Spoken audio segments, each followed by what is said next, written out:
বস্তুটো আমি চাব লাগিব ইয়াত গতিকে এতিয়া হৈ গ'ল মানে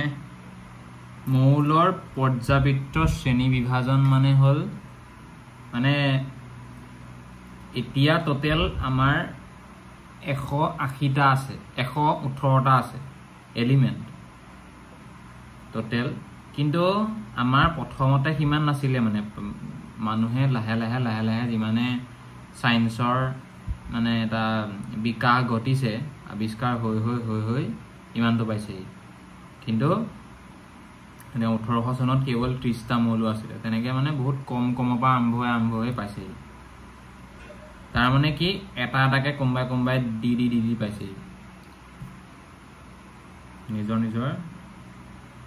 এই দিছিলে এজন আছিলে প্ৰথমতে আছিলে এজন